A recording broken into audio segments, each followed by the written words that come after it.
All right. What's up, guys? Welcome to another episode of Liquid Therapy. You got your boy, Knard, Kenny T, whatever you want to call me. I don't even care at this point because no one ever can pronounce my name right. So, yeah. Welcome to another episode of Liquid Therapy featuring Trevor. Yeah. How you doing, bud? Oh, damn. See, I'm messing up already. You really just hate hearing me talk, don't you? No, it's just like I'm just trying. I don't want to take that risk of someone trying to talk as I'm trying to do my intro, and then they're like, "Oh snap, I'm sorry." Then we have to redo everything. I don't want to do that. Oh, I mean, it is cool. You invite me over here to a podcast to mute me. I will do it again.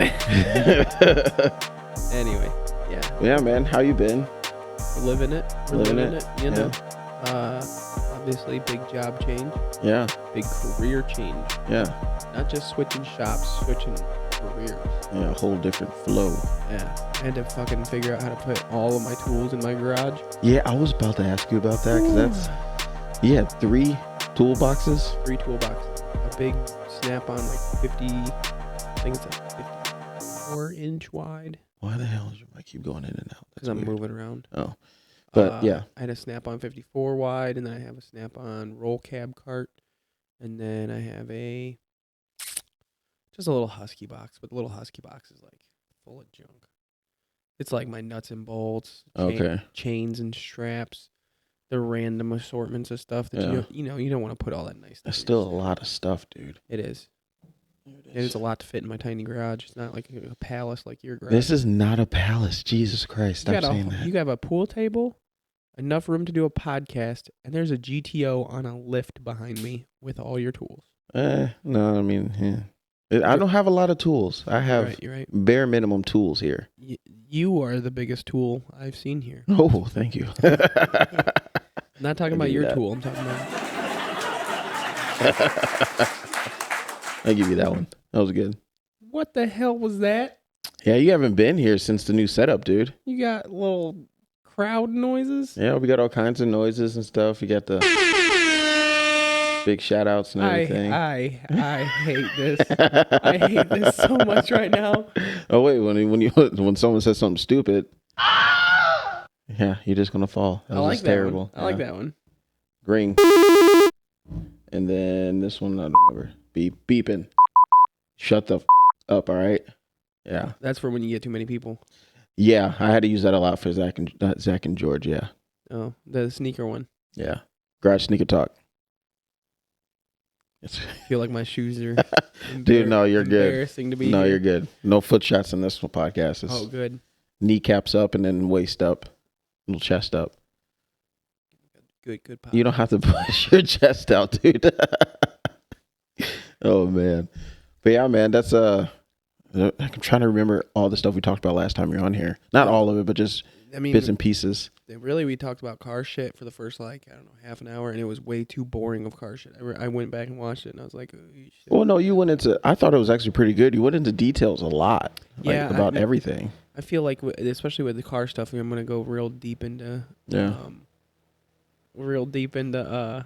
like the technical side of it, which, unless it's a mechanic watching this, no one gives a fuck. Yeah, true. But I mean, you got some shop guys or car guys that want to know the nitty gritty and all that stuff. So you're right. But hey, I'm out of the game now. Yeah, that's sad. I got clean hands. It's so sad. I still got dirty hands. Yeah, it's gonna take a while. I'm gonna get my hands dirty in a different way. Be fighting motherfuckers. Oh God. No, we just did all the defensive tactics and stuff today. Learning how to push people over, learn how to handcuff people. What is the process actually trying to get into that career? So the application process, now I keep in mind everyone's going to do things a little differently, and then especially if you're outside the state of Indiana, it's going to be way different. But in the state of Indiana, as far as this department goes, you apply first, and then they make you do a written test. The written test is they tell you come on in, and then if you pass the written test, they'll grade it right there. Like they tell you go wait in the hallway. Wow. So the written test, you take the written test. If you pass it, they come out of the hallway and they're like, hey, here's your letter. And then you open that letter because there's everybody else sitting out there. They don't want to make you feel like a dummy. Mm-hmm. So you open the letter. And if you pass, you go. If you fail, you don't. If you pass, it tells you, congratulations, you're moving on to the next step. Meet here. and then you go to wherever it is. One time, several times it's been the high school. Sometimes it's been like the middle school. Just depends on the day. So you go do it, the physical test, and then after that, then you're just kind of in limbo. You don't know. They call you. Oh. From there, they call me. They tell me, "Hey, come in on this day at this time." Then they do a lie detector test. At this point, you have a detective assigned to you, and that detective goes through your application. They learn a little bit about you from your application. They look over your written test, look over your physical test, and then they bring you in, sit you down, ask you questions. Now, a lot of people get confused about the lie detector test. It's not meant to trick you or trip you up. There's no surprises. Okay. So you fill out every question, and it is like they give you all the questions in like a book, and then you fill out the answer to those questions.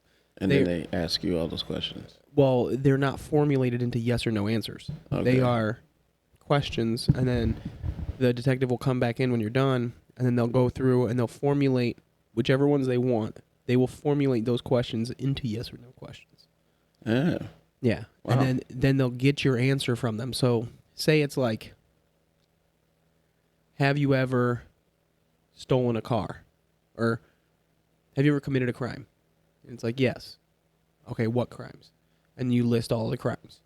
And then it's like, all right, well, so let's say car theft. I'm going to use that. When was the last time you stole a car? So then they want to know that, and then you tell them, and then they're like, okay, so if I were to ask you, let's say for you it was, July 2nd, 2018. Mm-hmm. They're going to ask you, you have not stolen a car since July 2nd, 2018, correct? Yes or no? And then that's how they formulate it. So it's a question that they still want the full answer for their records, but they want to formulate it into a yes or no so that they can ask you and make sure you're not lying.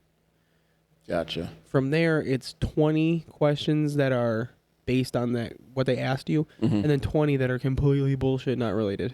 Like, the color of the chair that you're sitting on is black. The county in which we are located. Like, they ask questions like that for, like, baseline. So you tell the truth to those, and then they do add 2 in there, and they want you to lie. The 2 were like... They want you to lie? Yeah, so they want a control of a lie. So they want to see what it looks like on the test when you lie. Because the test I'm doing isn't a polygraph. A polygraph, they hook you up. They do, like... They monitor your blood, your blood pressure, your sweat, your perspiration, so your sweating rate, your, what is that other word? I have no idea. You're more smart than me when it comes to that. The breathing, your respiration. Oh. They measure perspiration, respiration, and heart rate, all sorts of other things. So that's not what I did. I did what's called a voice stress analysis. It's a microphone that they clip onto your collar, and then they ask you questions. And it's all about how stressed is your voice when you're answering. So, like, some people, you may not hear it, so you'll just say no, no, no, no, and then no. It'll just be like one little difference. Slip up or something. But on a microphone, you're picking up the very, very minute differences.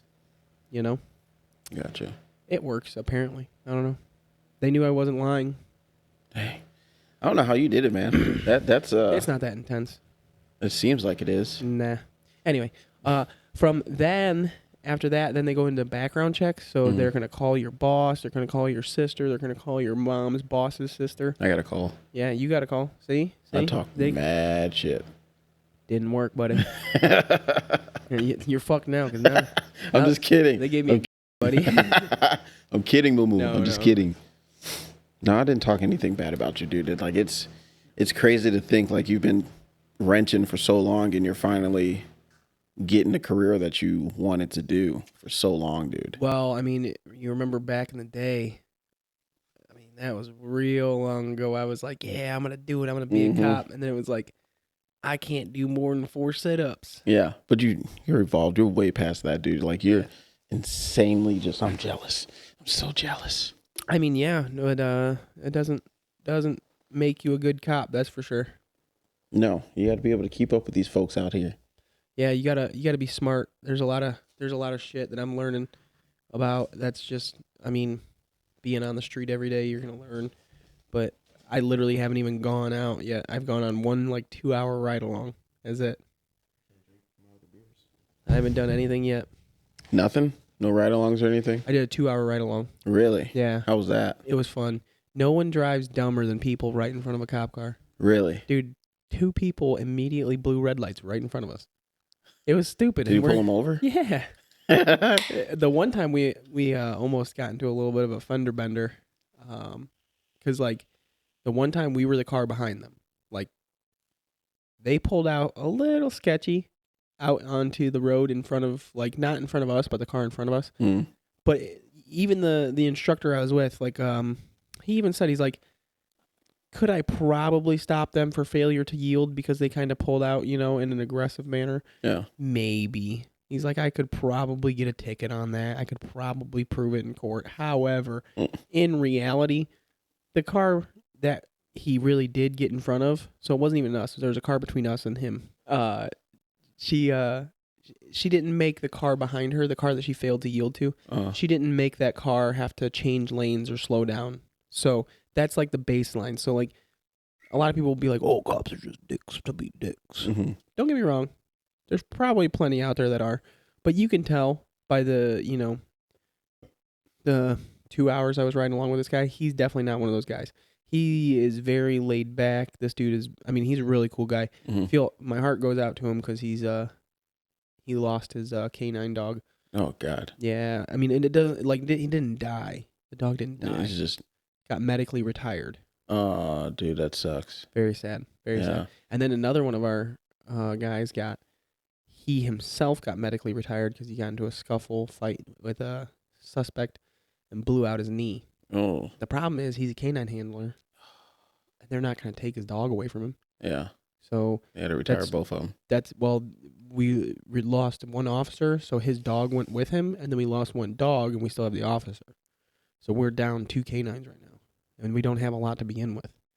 And that takes time to get canines. And money, bro. Really? Money. Dude, each one of those dogs is easy 10 grand. Wow. Yeah. Because they gotta be trained. Oh, it's just a training. Yeah. Like, we buy them special trained. Like, we're not getting these dogs as puppies. Okay. Is there like a specific breed? I'm sure they'll both be Belgians. Belgian Malinois. Yeah, I figured those dogs, they're well known to be. Yeah. We have 2 emotional support dogs, and I absolutely love them. They're like emotional support dogs, morale dogs, whatever you want to call them. But they're dogs that are around the department, and they hang out at the PD. The one is the animal control. It's her dog. Then he's always around. His name is Pivot. That's cool. And he's a corgi. What? Yeah. He's not a real canine. He's a moral support dog. I gotcha. So he just hangs out at the department to cheer us Dude, up. that's cool. And it works because he's fucking hilarious. I love that little dude. And then we have one that's a blue heeler. Mm-hmm. So it's like a cattle dog. But okay, I gotcha. It's like a rescue. Yeah. And so one of our like patrol captain, it's always with him. Dog is fucking adorable. I love that dog. That dog always has the same ball with her. Her name is Tilly. And Tilly will like... What? No, keep going. Oh. Tilly will come like bring you that ball and she'll drop it near you. And as soon as she drops it, she's like... What are you gonna do with it? Like, throw it. She'll sit there and look at you and look at the ball. Look at you and look at the ball. And then she's just sitting there. Like everyone just kicks the ball for her. She's ready. Yeah, she just loves it. She's adorable. Well, they're both sweet. Would you ever want to do the canine unit? They actually asked me that in my interview. So really? Yeah, we didn't really get through all the interview process or all of the application process, but you do go through like if you have a spouse, they actually interview your spouse. Really? Yeah. Wow. I don't have one of those. Well, clearly. So I didn't even get an in-home interview. Usually they do, when they do the spouse interview, they come to your house, they sit down with your spouse, and then they sit down with you in your house and do an interview. So you go through several interviews, and the one interview that we went, like I was at the department, it was not the lie detector test. It's almost like a regular job interview. You like, they ask you like, why do you want to be a police officer here? Things like that. Mm-hmm. The lie detector test is almost literally just walk in, do the lie detector test, have a nice night, bye. Wow. Yeah. Not much fanfare to that. You see, you would think if you're trying to be a police officer, the interviews and stuff would be more intense. No, that's what I'm saying. Like that's for the lie detector one. Yeah. They do that. That's it. Then the second one is like a normal job interview. They ask you questions. what do you think would be good about you? What do you think you'd be good at being a police officer? They asked me about, like, would you want to be, would you want to do any special duties? So, like, special duties is like, do you want to be an FTO? Do you want to be a firearms instructor? Do you want to be a SWAT operator? Do you want to be a canine officer? Like, What is FTO? field training officer. Okay. So that's like starting Monday, I start FTO. Yeah. So I will go with my FTO. There's different phases to FTO. I'm in phase 1, which is obviously the first one. Yeah. So your phase 1 is anywhere between 4 to 6 weeks, and you just ride along with an officer. Is it going to be like the movie Ride Along? I don't know what movie you're talking about by Ride Along. You've never seen the movie Ride Along with Kevin Hart and Ice Cube? I have seen that movie. That's Ride Along, dude. Yeah, it's not a very good movie. What? Yeah. I don't know if you've noticed this, but first of all, Kevin Hart doesn't make a whole lot of great movies. They're kind of corny. This interview is over. Go ahead and leave now. They're a little corny. Like his stand-up is pretty funny, but like I feel like a lot of his movies are just, he knows he's funny. Like, what was that one where he like sold barbecue grills? That movie was such garbage. I cannot remember the name of that movie, but I know which one you're talking about. Yeah, you can't remember shit about that movie because it was garbage. That movie was terrible. I don't think I wouldn't say it wasn't good. I can say that. And I wouldn't say terrible. He plays the same character in every movie where he's the, oh, you guys, come on, He like plays himself. No, not the one with The Rock in it. No, that one he was pretty good. And honestly, that one, I don't like. I think a lot of the Rock's movies are cheesy too. I think that movie together with them two was fantastic. It was funny. The Rock is funny as hell. It had a little bit of corny to it, but like it was in a good way. Like that's the thing. I'm not against all corny. There is corny funny. But You're like, very corny. You're the definition of corny. Me? Yes, you. Yeah, fuck. Oh man. My jokes are fucking gold. No. You're on the dad level of jokes and you don't have any kids. First of all, dad jokes are the pinnacle of comedy. Yeah, so okay, so once you even get, like, say you get through all the process, because I'd gotten stopped in the process 3 times before I got all the way through the process. Why? I can get into that. Oh, all right. Yeah. All right, I got you. Huh? They wanted me to wait. That's why. I got you. No, I just understand. That's all you got to say. They rejected me 3 times, and then... Oh, you see, you didn't clarify it. Okay, yeah, now I know. Yeah, you're good. I know. Man, you don't know shit about fuck. Anyway, they on this last time, so I get all the way through all the interviews. Then they sit you down with what's called the merit board, which is like a civilian oversight committee. So they got random people out there doing that? There are people who are in good standing with the community. They're almost like a city board. I got you. So like, they are the ones, like, say wasn't hiring every single person, right? Say they only had 1 spot open, but they had 4 guys that are really good applicants. They would put you on what's called the hiring list. Well, the police department doesn't choose that list. The merit board does. Wow. So after the police gives the merit board, here are 5 people for your selection. You can eliminate anyone you want, but if you want to keep them, you have to give us in which order we can hire them. So for us, it was 5 of us at the time. They hired all 5 of us, but they had to put us in order, in numerical order. Why? Because if it were a hiring list, that's the order in which they would have to hire us. So say they were only taking 2, they would take the top 2. Oh, I got you. Yeah. But because of how it's, that's how it works. Yeah. And everything has a numerical meaning. Mm-hmm. I was 4th out of 5. Wow. 1 guy ended up dropping out, so now there's only 4 of you? 4 of us. So I'm 3 out of 4. What, do you know why? Can you say why he dropped out? Yeah, he originally works at the jail, and then he wanted to stay at the jail. He decided not to be a police officer. He wanted to stay as a correctional officer. Okay, this is my personal opinion. That's stupid. As of right now, he probably makes more money than us. As of right now. So he probably just did it for the money. I'll do it for the And I'm sure he got a raise. Oh, yeah. Because we're all in the same county. Yeah, no, we are union. So we have lots of benefits with that, like insurance, health insurance, life insurance, all that stuff. Yeah, but I'm talking about benefits as in like paid days off, perks if you don't take your days off, perks if you don't call off. And it's like, dude, it's astronomical how many days off they'll give you if you don't call off. Oh. Yeah. What's the most? Huh? What's the most? So if you go a whole day or whole year without using your, so it's anything under, if you don't take 5 sick days in a year, they will give you 2 free award days. What is that? Like just 2 days personal use, 2 days full off award days, you know? Why do they call it award days? Award, because you won them. Like you earned them. Oh. They are awards. Make you feel better. I don't know. But what's weird, that's if you take less than 5, right? Here's the thing. You only get 4. They made that rule or that policy back when they gave us more days off. That's weird. So I don't know, like, why, how that works. I don't know.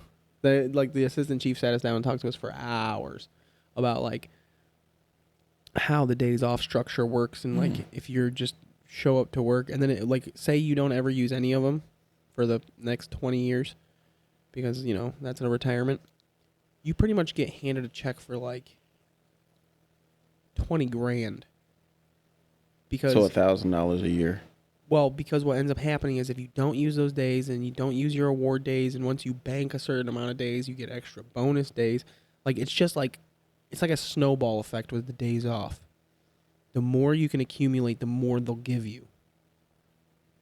Because I wish my job was like that. it's wild, dude. It doesn't make any sense. I don't know how. And they forced us to, this past year, they forced us to take our vacation. Well, okay, so the year prior, 2022, going into 23, they paid us for Christmas, that week of Christmas and that week of New Year's. They paid us for that. So then we thought, and they said, beginning of 2023, we're going to do the same thing. A month before, like the beginning of December, they're like, yeah, we're not doing that again. Mind you, all of us used all our vacation and all that stuff. And we're like, well, what the hell? So now we got to go 2 weeks without pay. They end up saying, oh, you got a personal day here. Oh, you still got vacation, all that stuff. So I thought that was grimy as hell. The way they did that. It's not even grimy to do it. It's just grimy not to tell you. Mm-hmm. Yeah, I get what you're saying. That's messed up. Waited till last minute to really tell us. So that's bogus. But yeah, I'm getting bogged down. You go in front of a merit board. The merit board puts you in an order in which they can hire you. They hired all of us, but I'm still, of the guys, I'm third in line. So like that's how like they determine badge numbers and things like that. So like, really, yeah, I am a badge number. How many numbers are on a badge though? 3. Like, I mean, well, they start at 0. So does it go 0, 0, 0, 0, 0, then your number? Or? No. So it's like, for them, it would be like they started at 1, 2, 3, 4, 5. So right now, the lowest number I think I've seen is like 88 or 89. So maybe. it's all about how many officers they actually do have on. Okay, yeah. I got you. And they don't ever recycle a number. Really? Yeah. So they just replace it. Yeah. A person, like say the person retires, and then they just bring that person on, and they got that number. Yep. That's dumb. Nope. Why? It keeps the history of the department. So the last number right now is 216. What do you mean? Like, okay, hold on. The way that I'm talking about is, say I'm a cop right now, and my number is 00654. So that's the thing. Don't make up a number like that because it's gonna be hard to remember. You're number 5. Okay, number 5. And you retire? And I retire. So they're just going to give that number to somebody else. No, they never do that. Okay, that's what I thought. Okay. They never recycle numbers. They just keep going up. Okay. Eventually, there will be an officer 1,000. Oh. But we're 785 numbers away from there. 784. Because the last officer is 216. Okay. That's cool. But, like, with how many people have quit. Yeah. Like, when there was a guy before us, I want to say he would have been 212. He worked for the department, got through FTO. They sent him to 1 day of the academy. He was at the academy for 2 hours and decided to quit. What? Yeah. Wild.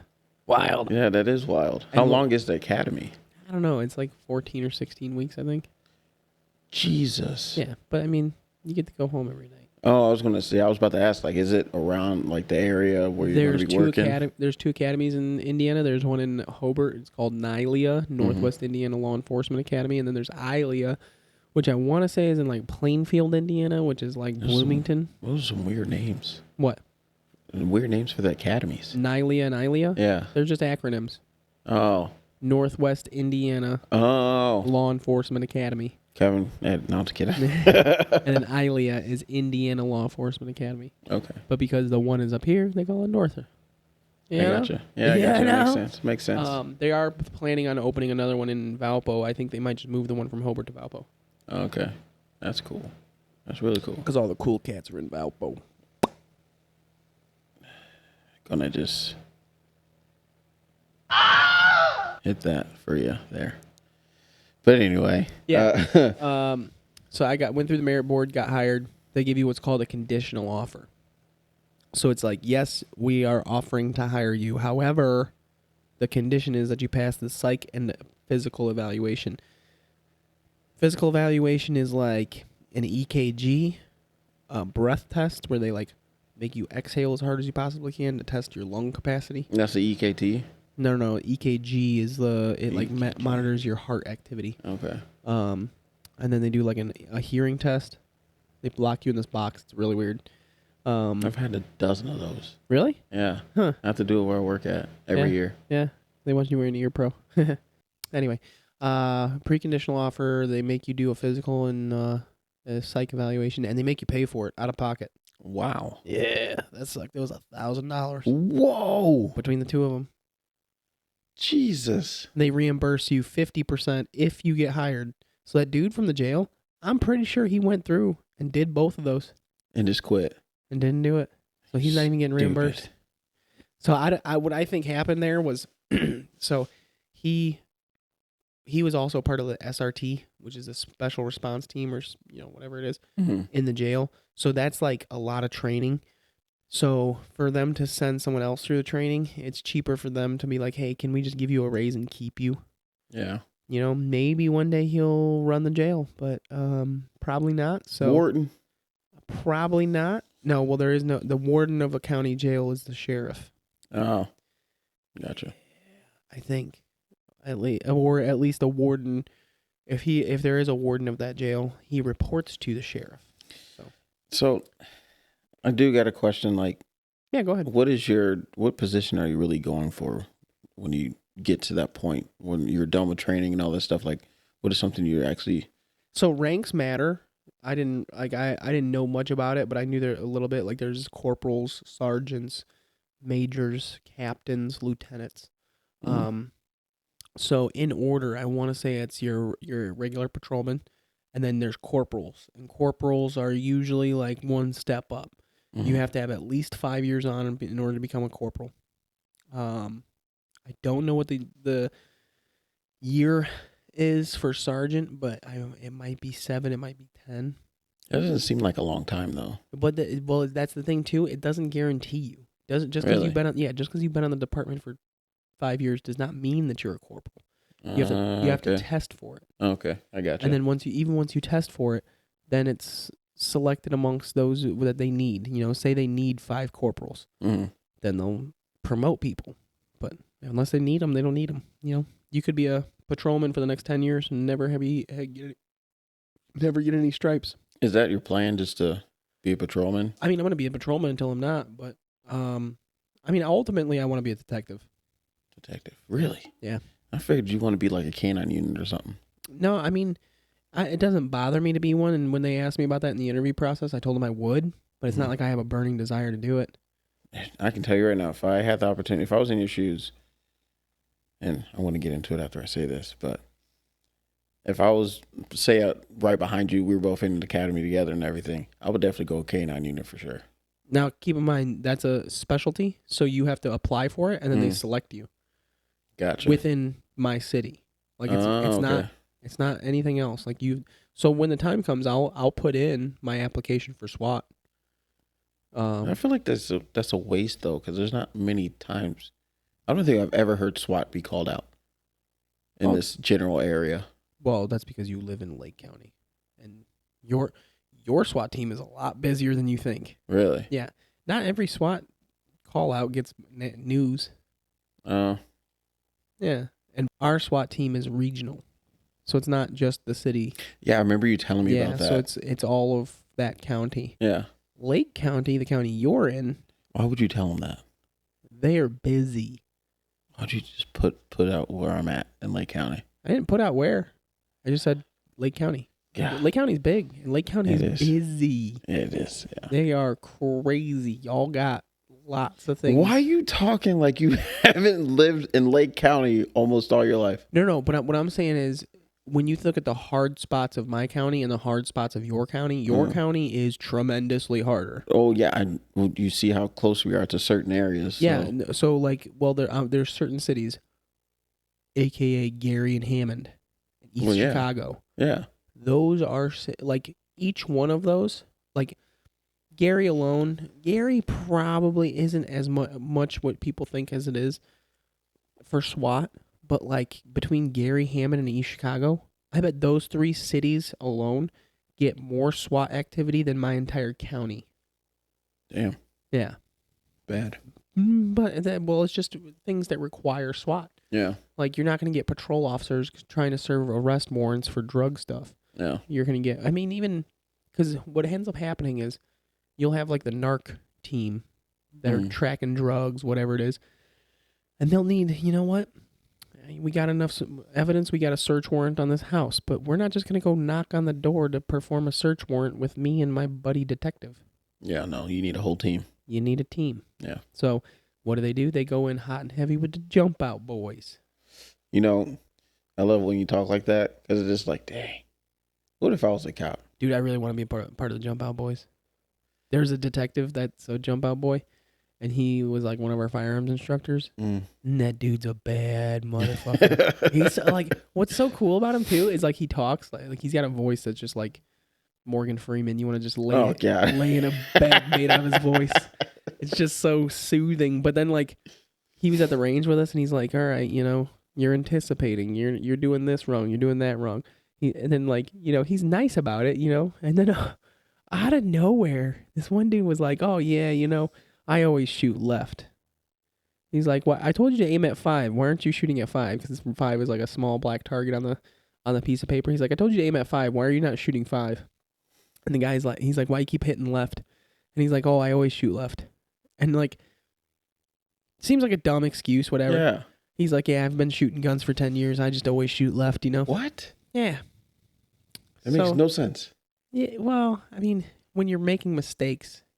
I can tell you from 2 days at the range, if you're shooting low, like you're shooting on the target, like it's straight up and down, it's where it or from left to right, it's where it needs to be. It's on the same axis, but you're shooting low. It's because you're anticipating and you're flinching. Yeah, you're flinching. I remember AJ telling me about that when we went to the range. Yeah, so I do it all the time. Yeah, dude, it's hard to get over it because your body doesn't naturally want an explosion going off in its hand. Well, no. So. Well, that's the thing. It's natural. But the more you practice, the better you get at not anticipating, and then your muscle memory takes over, and it's butter. And honestly, within 2 days of the range, I went from being an average shot to being like, I qualified high enough I could go and put in for being a firearms instructor. Really? Yeah. So do you get to like? So if when you're at the range, do you get to use your own guns that you have? Or No. I mean, well, technically, yes. But that day, no, not for us. Okay. So the 4 guys from the other city that were with us, those 4 guys from their city, their department doesn't even give them guns. What? Their department expects, because these guys, I want to say all of them are either part-time or reserve officers. They're not actual real officers. That's a thing? Depends on the city. We have a reserve unit. Mm-hmm. I don't know if there's any officers in it, because they're hiring, so they would have hired them already. And there's a lot of there's a lot more training that goes like this whole past week of training that I just did, past 2 weeks. These other guys were doing it so that they could go be reserve officers. Really? Yeah. They have to do all the same training and everything. No, they're only doing this training that I'm doing now. Okay. They are not doing FTO. Okay. And they are not doing the academy. They're doing 40 hours of pre-basic training and then going back to their city to be a reserve officer. So they have a basic understanding of like when and when they cannot make a traffic stop, when and when they cannot search someone's vehicle. So when you're part-time, do you like they give you a patrol car and all that stuff, or like what are your duties basically? Dude, it all depends. I don't know anything about that because I'm not. Okay. I'm full-time. I'm a real police officer. That was harsh. I mean, they're real police officers. To an extent. No, it's honestly a big deal about it is it's cities that can't afford to pay a real like police force. Yeah.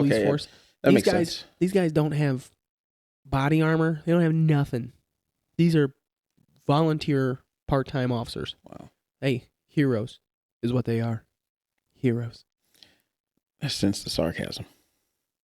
I'm pretty sure everybody else did too. I really like them. They're cool guys. Yeah. Yeah. I let a couple of them beat up on me today at fighting tactics. It's still crazy for me to think that, dang, you're going to be a cop, man.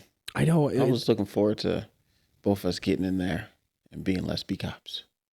You're obsessed with that movie and Dude, us doing it. It's so good, man. It's pretty funny. It is so good. Tell me that it's not us. First of all, where I'm at, we don't have partners, so that would never be us. Well, yeah, I know. And secondly, if they did allow partners and they let us be partners, it would have lasted for like a week and they'd be like, oh, hell no, we're not letting them.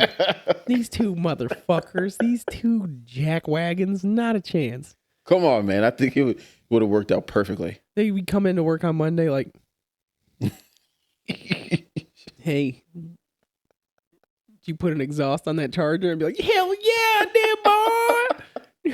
I'm pulling over this Dodge Charger for fucking loud exhaust. And it's like, God. What the fuck? It's a police car. You got me up front like, do it for now. Chop them up. Babe, I'm going to have a career change. I want to go work with Trevor. Oh, man, it would be bad. It would really be bad, dude. Because, like, dude, even now, like, they'd show us, like, certain training videos, and, like, as the guy's talking, I'm like, you know, I couldn't imagine. I look over, I see your goofy ass, like, did you see when he said duty? I'm like, shut up. Oh, God. I'm trying to take this for real. Oh, man. There was a video they were showing us about, like, keeping your finger off the trigger. And there's a cop, and he's, like, kneeling down on this dude's back, on his lower back. He's kneeling down on him, putting him in handcuffs, right? Mm. So this dude, the perp is on his belly, and he's handcuffed. He's not going anywhere. Does not need to be shot. You can see an arm with someone. This is like, dude, this is the 90s. Like, there's the police car in the background is like a Caprice. Oh, God. This is an old video, right? That's bad. They're like, now, keep in mind what this officer is doing wrong. And it's like, as the officer goes to pull the gun back and put it in her holster, bam, it goes off. Damn near shoots the dude. Like, you can see it ping off the sidewalk right next to his head. Both the cop and the perp are like, what the fuck? the two that were down the ground, you know? Was that like a training video? Or? Well, it was a training video from us, but it was a real video. Oh, okay. It happened. Gotcha. Whoa. Yeah, but you can only see the arms of the person until the shot goes off. Then it like kind of pans over. And it was a woman cop. Oh. And so... First thing, dude, as soon as they pan over and show it, I was like... Everybody in our class is starting to like, oh. I'm like, typical. Yeah. Typical. You're going to get so much backlash. You know how that doesn't happen? Keep your finger off the trigger. If she was in the kitchen. Bro.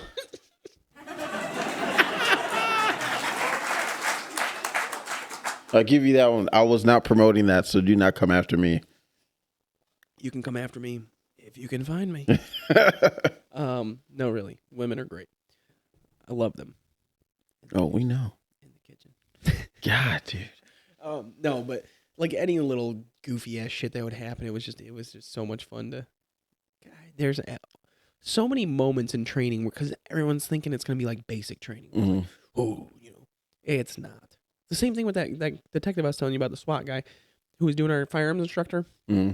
That one guy was like, oh yeah, I shoot left all the time, blah, blah, blah. That dude had been nice. He'd been funny. He was joking around with us. Like, there was nothing serious about it. Up until that dude said that, and he goes, listen, so I don't like to use what we call definitives. Mm-hmm. A definitive statement is always. It's never. I don't like using those. he gets real serious out of nowhere and goes, especially when it comes to me always making mistakes and me never fixing them. So how about when I tell you to shoot 5, you shoot fucking 5 like I told you to? And I was like, oh. Okay, yeah, that like, would have been like, because dude, I'm telling you, it was like a Jesus flip of a Christ. switch. I wish I had that button. Jesus Christ. Yeah, dude, I'm telling you, it was like a flip of a switch where it was like, oh yeah, we are police officers. Like, yeah, you're right. Like, there's certain things you can just keep you in check, basically. Yeah, it's like, well, like people expect us to be like, it to be basic training, and it's not. But then it's like when you start to get complacent, where it's, oh, I always shoot left. Yeah, we're 10 yards away. What happens when you're shooting 3 inches to the left, 10 yards away? Well, what happens is when you go 30 yards away, you're not 3 inches to the left, you're 2 feet to the left. Yeah. And you're shooting someone you don't mean to shoot. You see what I'm saying? So Yeah. it makes sense how, like, he just gets flipped like that. He gets serious about it when he needs to get serious about it. And there's several times, like, whether a guy would, when he'd go to reload, he'd do it wrong, or, he'd drop his magazine. And when you drop it, they want you to drop it to the ground. Mm. You just hit that button on your firearm. Your hand you let that thing hit. You're putting the new one in there. You're going. Well, the one guy kept on. He'd drop it and he'd put his magazine in, and instead of grabbing it and pushing and pulling like they're telling us, he's like doing like the secret agent man, And they told him like 6 times not to do that. So you're supposed to just come out here like this and so that what they want you to do is they want you to grab it with your top hand and almost shoot through with your other hand, because it's all pushing and pulling. Because in a gunfight, in a real gunfight, mm-hmm. like how there is the button on the side of the gun to release it, the slide release. Yeah. So in a gunfight, your what they call fine motor skills don't work. So things that like opening a beer can, you're not gonna be able to get your fingernail underneath. And okay. You're not gonna be able to go over because what you're doing is you're this, you're shaky. So when it comes to the gun, you don't want to be trying to hit a button on the side of the gun. They want you, and they don't want you doing this because then your finger, your gun, you're all over. They want gross motor skills, push, pull, things that are big movements. Grab the top of that gun, push and pull it. You're back into the fight. You see what I'm saying? Yeah. You're not secret agent man pulling it back all sexy. He did it like 3 times, and the one dude was like, "Hey, did you drive yourself here today?" And he's like, "What?" And he's like, "Did you drive yourself here today?" And he goes, "Well, no, we met in the." And he's like, "No. When you arrived to work today, well, that right there, drive a vehicle." Yeah, I know. He couldn't answer that question. Yeah, that right there. Just like, okay, yeah. And he goes, yeah. And he goes, "Was it hard to do that while you were licking the windows?" And I was like, oh. Jesus. Dude, the whole time, like, I'm over there, like, having a good time. And then they say shit like that, and I'm like, yeah, just going to go ahead and just go back to my little nook. I want to be noticed as little as possible today. But yeah, no, dude, it's a ton of fun. Like, there's things that are, sucky. Like, we've done all this training and shit, but we went and, like, yesterday, we went and sat in on court because a couple of our officers had trial. And, dude, there was one, it was like a battery case, and it was between 2 coworkers, and one, it was an elderly lady, and she got like shoved to the ground by this. I mean, he's a bigger dude, but like she got pushed to the ground over some towels. And, like they were housekeepers at a hotel. Oh, and okay. he was a foreigner, and he got a little too aggressive when grabbing for some towels or pushing through to get to some towels. He pushed her to the ground, and technically that's battery. I mean, it was... Well, might as well lock me up now. Well, it didn't. I mean, when you think about it, you don't need to take your job at the fucking hotel so seriously that you get aggressive. Yeah. But at the same time, like it seemed like something that was so minuscule, the cops shouldn't have even been called. However, if you push an old lady to the ground, yeah, that's a little messed up, dude. You deserve to get your ass beat. Yeah. Like, I mean, dude, it's some old lady. Like, even if she's in the fucking wrong and she's being a bitch. In the words of Jay Wow, you push a lady down, you're going to get your ass beat. You push her down, you're going to get your ass beat. You push her down, you're going to get your ass beat. That's a real thing? Yes, that's Jay Wow from Jersey Shore. No, I didn't know that. But I mean, yeah, he should have gotten his ass beat. But I mean, he got a slap on the wrist. I think he spent 180 days in county jail for that. Really? Yeah, that's what 6 months? Wow. Yeah, that's wild. Yeah, that's a lot. Okay, I want to make sure I never push you down. So. And he served all that before the trial. Really? Yeah. So when he showed up to trial, he was a free man. But when he showed up to trial, they adjudicated him, and then they told him, he had to serve. I think it was 179 days.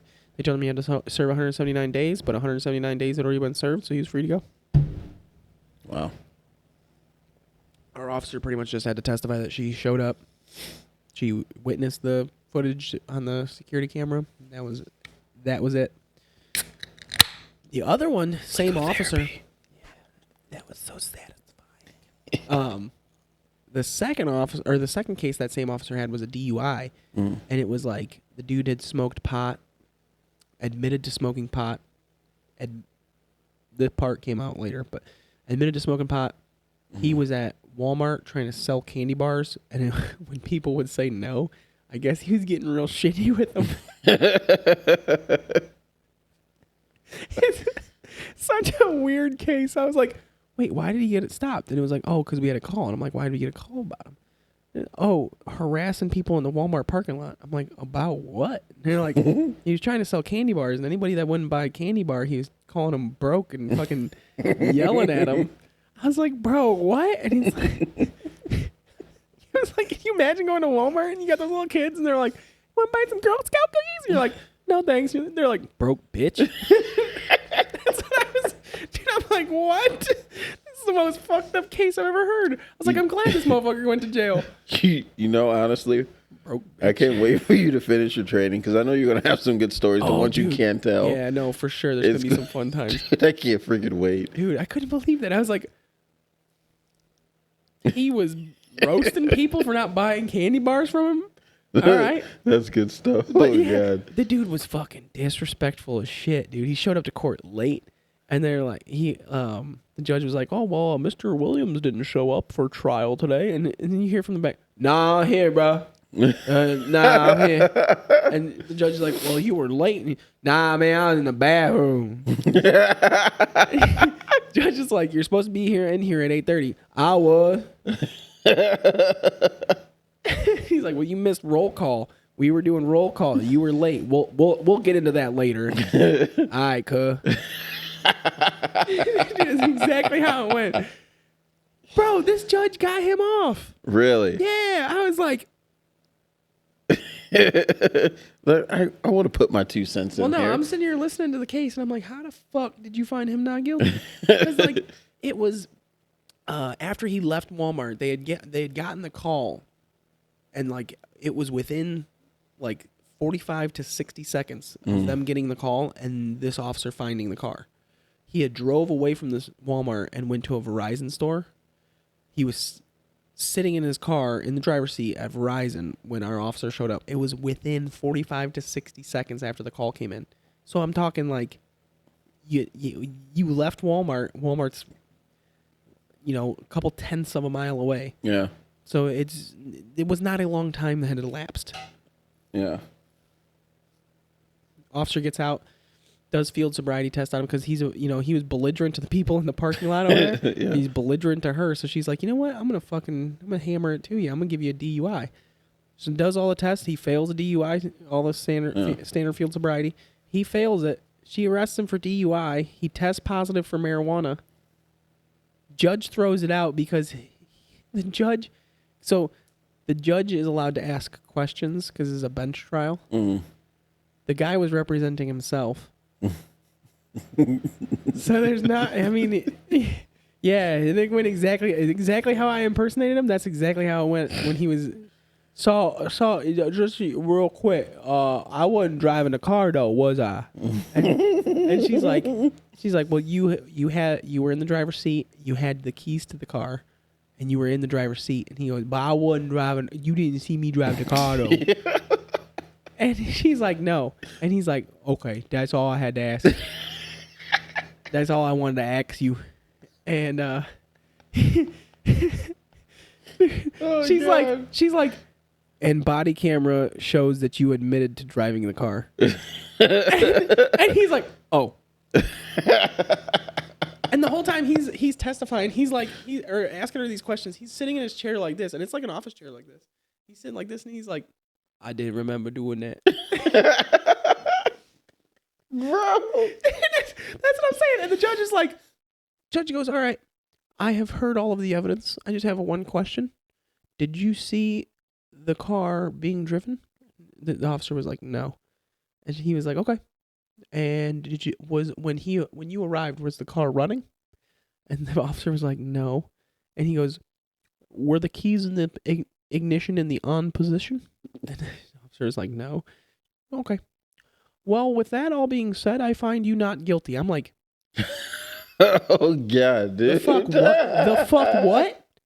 The fuck what? Bro. That's like saying if I go fucking crash a car after being drunk and I just take the keys out the ignition, I'm good? I didn't drive it. I mean, honestly, yes. Cop arrives, I'm all fucked up standing next to the truck and he's like, what happened here? I don't know, dude. I ain't driving. I wasn't driving. Where'd you come from? The bar. How'd you get here? I levitated. What?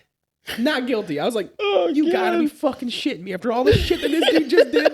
This whole game, song, and dance. Motherfucker came up to he walked up to the front of the court and I could see his whole ass. I was like, there ain't no fucking way this dude's about to win. Self-representation. You're going against You're going against the county. Oh man. This motherfucker's about to hang you from the cross. You're about to be crucified. Yeah, it's a good thing I'm not a cop because there's no way in hell I would have held my composure during that whole thing. Dude, cop didn't break stride one time. We get back to the department. No, she wasn't that bad. I mean, she was like, I don't understand why the fuck he got off on that. You know, like she was confused. You could tell she's a little agitated, but like at the same time, like that's not part of our job, you know? Yeah, this is like it is what it is. Whatever. There was another trial, but it was like fucking driving while suspended. I was like, how is this even a trial? Either you were or you were not suspended while you were driving. Yeah. This is not like an up for debate thing. And even then, it was like she was driving while suspended, but by the time court had come around, she'd gotten her license back. So the judge was like, well, you still were driving while suspended. Yeah. Judge, in this instance, I thought that was really cool of the judge because he didn't take her license away again. He could have, because when it comes to driving while suspended, if you get caught doing it once, you get like a fine, slap on the wrist. You get caught doing it twice, that's when they're like, hey, we ain't playing with this shit. We'll suspend your license for like years. Jesus. You know? And it wasn't, you know, like they were cool about it. He was like, you got your license back now. You've gone through all this shit before, you know. I'm going to let you keep your license. You're still going to have to pay all these fines. That was going to be my next question. Like, she didn't have to do no jail time. I think she got arrested that day for driving while suspended. Yeah. Again, I believe if you're driving while suspended, it's not an arrestable offense. You know what I'm saying? Yeah. I think it's just like you call someone to pick you up and it's a, B infraction. Yeah.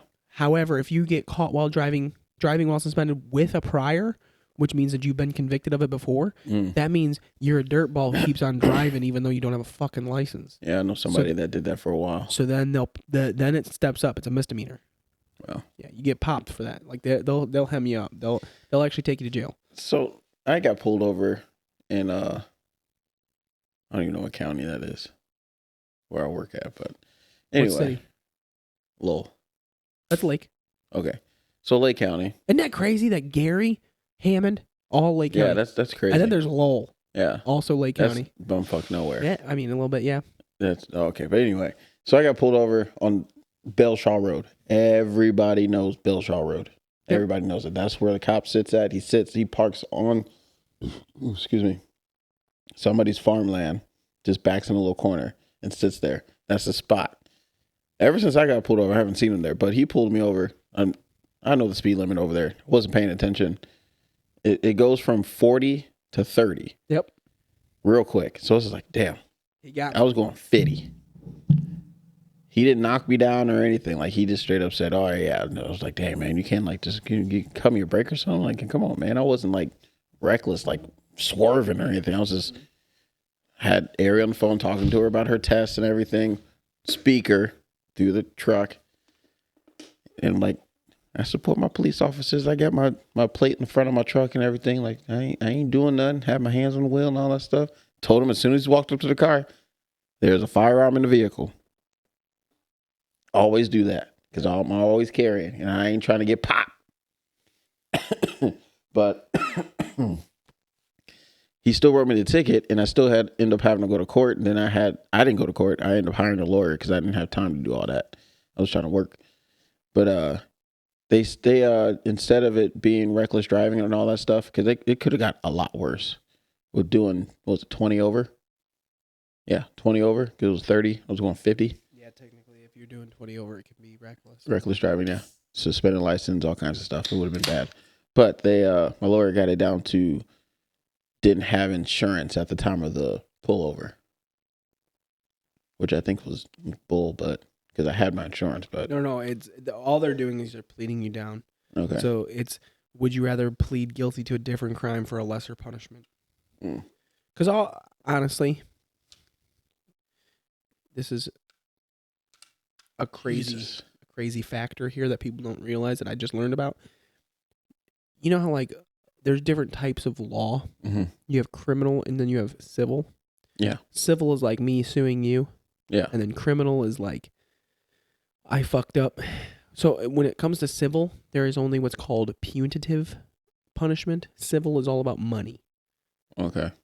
Criminal can be about money, mm-hmm. but there is ultimately a jail time attached. It doesn't mean you have to serve jail time, but it means that you could, possible. Right? In civil, there's no such thing as a civil case that ends in jail time. You can't get like... Well, no, I didn't expect to go to jail. No, but what I'm saying is a ticket is civil. Okay. How wild is that? You're being stopped by... It's pretty much the state is suing you. Yeah, that is wild. I never thought about it like that. Very weird. Very weird. Yeah, I just learned weird. about that and I was like, wait, what? Yeah. Infractions. Anything that's an infraction, which is like a ticket. Wow. Very weird, is it not? That is. That's really weird. That's why how it's also weird when what do you call it? They decriminalize pot to the point where it's just a ticketable offense. That means the state is suing you for having pot. Even in legal states? No. I'm saying like decriminalizing it means like they take it off of being a misdemeanor or a felony, and they make it a ticketable offense. So like states that it's not legal to, it may not. Yeah, like so say it's like Florida. Yeah. No, I mean Florida will still arrest you for it. Illinois. No, Illinois, it's legal. Indiana. I'm saying, honestly, yes, Indiana. We're going to use Indiana as an example. You can be charged with a criminal misdemeanor. Really? Yeah, you can be, especially if it's a certain amount. But like, there are certain states. Okay, so let's say Illinois before it was full on legal, before they had dispensaries. Back in the day, it wasn't so much that like you weren't getting a criminal misdemeanor for having a joint on you. They would just write you a ticket and send you on your way. But if you think about it, writing me a ticket for having weed is like the state saying, hey, you have weed, you owe us money. You know what I'm saying? That's weird. It's weird. When I learned that about the infractions being civil law, I was like, that seems like a money grab. Yeah, so dude. Tickets, in a way, are a money grab. To get to the state. Yeah, so that the state can fund. That is weird. So ultimately, what they want from you when you're speeding, they want you to learn your lesson to not speed, obviously, but they want that money. So what they want to do is that you hired a lawyer. All right, your lawyer's good talking. All right, listen, we just want some money from the dude. Yeah. Shake him down, Okay, well, we'll plead to this because it doesn't carry any points on your license. Deal. No points on your license. State gets paid. Everybody's happy. Yeah, I was happy. No points on my license because I got a CDL. How much do you pay on the lawyer? I think it was $150. That's not bad. Maybe $200. That's not bad. Yeah, it wasn't bad at all. Like it wasn't a crazy ticket or anything. Well, that's what I'm saying. Because lawyers, if you think about it, to them, they're rolling in. They're dealing with 10 people that have tickets in that one courtroom. They're gonna knock them all out real quick. If you ever actually go to court, like obviously I used to work at. Been to court once. Yeah. And you were in there. It was for a window tint. Was I there that day? Yeah. I remember seeing you sit up there right next to the judge. You were typing on your computer. But you didn't actually have to go through court, though. You just talked to the prosecutor and left. for tent? No, I actually went up there, talked to them. They said, "Did you remove the tent?" I'm like, "Yes," and I showed the receipt and everything. During court? Yeah. Really? Yep. Weird. It's weird that I don't remember that. I know, right? It was back when I was too cool for you. You're that fucking cavalier. Dude, okay. I was watching that podcast with you and Zach. Mm-hmm. I was about to blow my gaskets listening to y'all talk about that cavalier. I tried to find pictures of it so I can put it in there, but I couldn't find any. He was like, you were like, oh, that thing was mint. And Zach's like, yeah. And you were like, no, maybe not mint, but it was clean. And then Zach's like, no, man. And then you're like, I mean, there wasn't a lot of them around here. And he goes, that means it's rare, not mint or clean. Yeah. And I'm over there, like, in my kitchen cooking while I'm listening to this podcast. I was like, shut the fuck up about that piece of shit Cavalier that nobody fucking liked. Thing was garbage. It was my baby. I hated First it. car. Had a little fart cannon, some subs, good. window tint. I love that thing. Fucking, we're all having a good time anywhere we're at. Just fucking, you know, boop a doop a doo, and then you hear we'll come rolling up, and I'm like, why does Kennard have a fucking fart can on that thing? That thing was mint. It was nice. Minus the rust and the dent. It was so nice, except for all the parts that weren't nice. It was such a great car, except for it being a piece of shit. Well, speaking of cars, what is your patrol car going to be?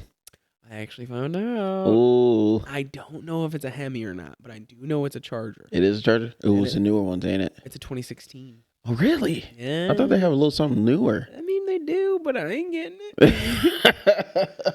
We just had a dude get into an accident the other night. Ooh. Yeah, with a new one. Ooh. He's got a newer Charger. Yeah. I'm sure, because we're getting the shittiest ones, I am sure within the next couple of years, I will probably, within the 2 years, I bet I'll get a newer car. But I'm not that excited about it. Fingers crossed. I really hope. They got Fords. I thought that'd be... A Charger is a Dodge. Dang, not my bad. I'm surprised they have Dodges. Honestly, and not Fords. Our department is a lot of Dodges. Really? So the admin, if you're a captain or higher, I believe captains and lieutenants get pickup trucks, and theirs are Dodge Rams. Okay. And then if you're a sergeant, you get an unmarked car. Okay. Some of them are Chargers, some of them are Durangos.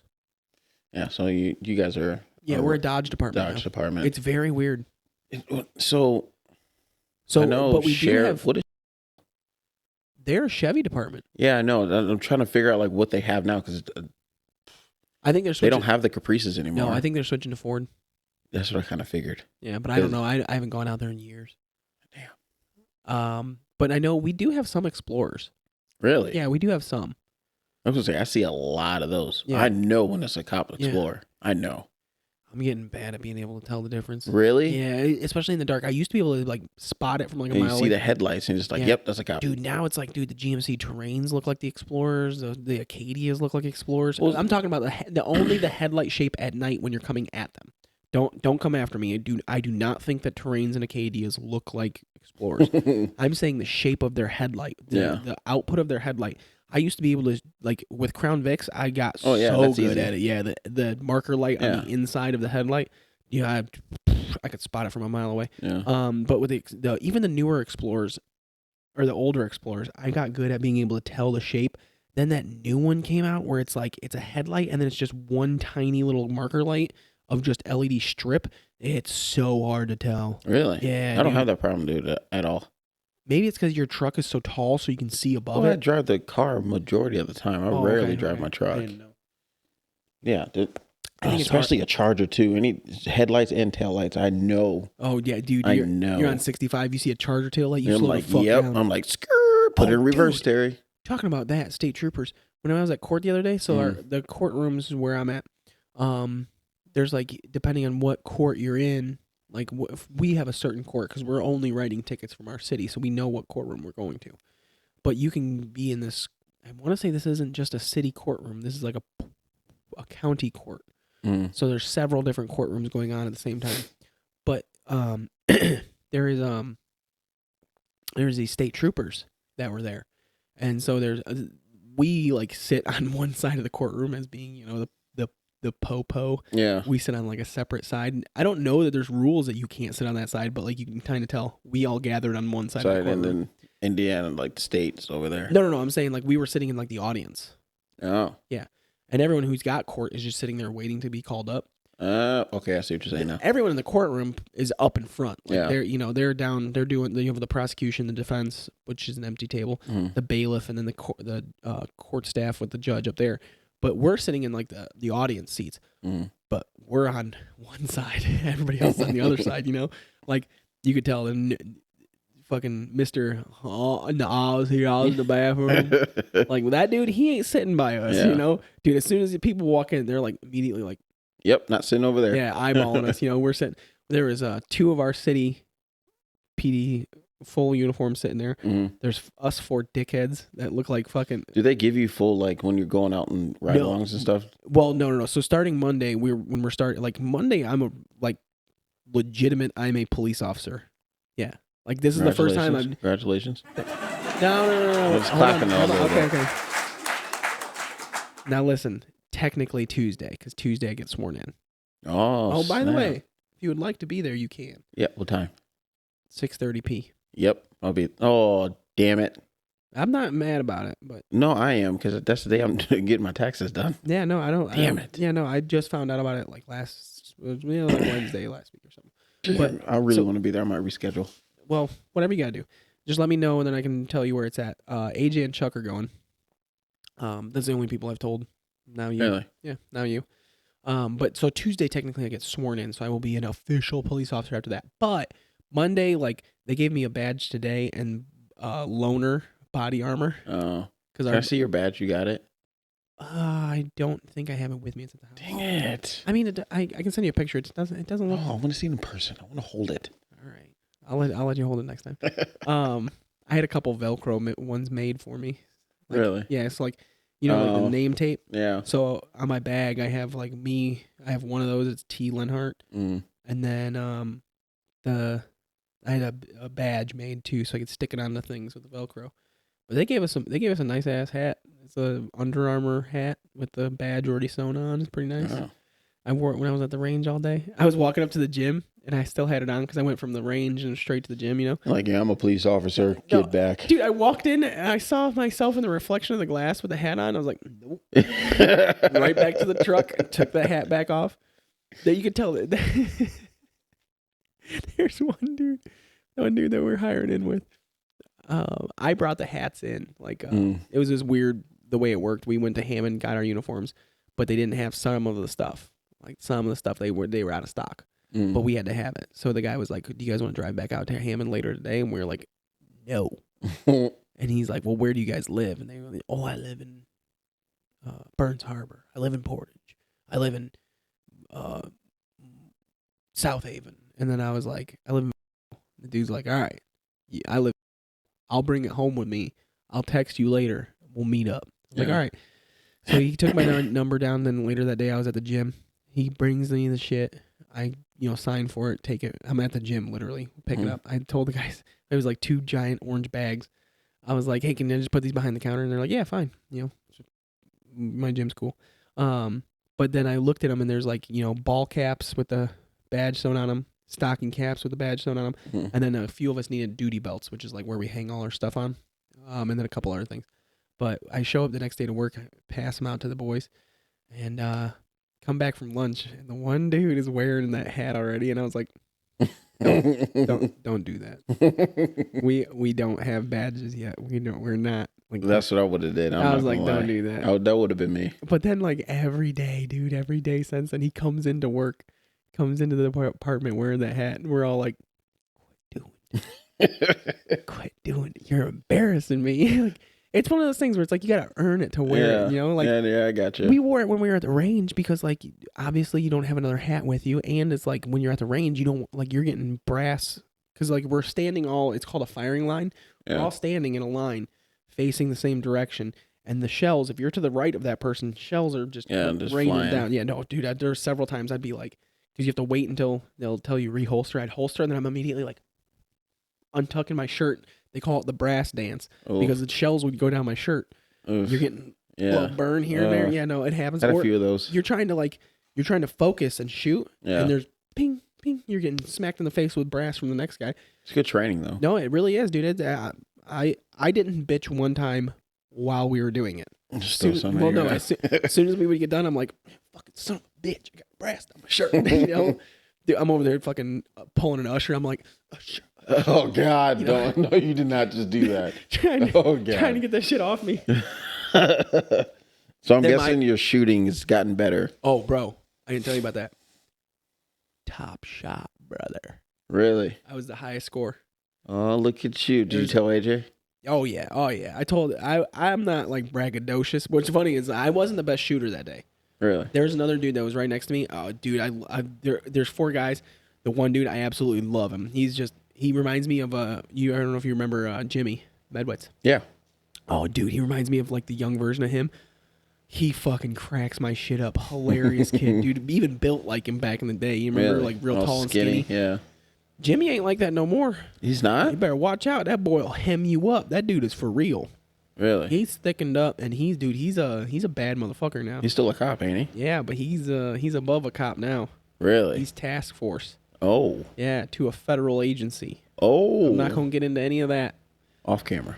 Yeah, but he is. Wow. He's big shit nowadays, dude. Wow. He doesn't even have a black and white no more. Wow. Yeah, he pushes big.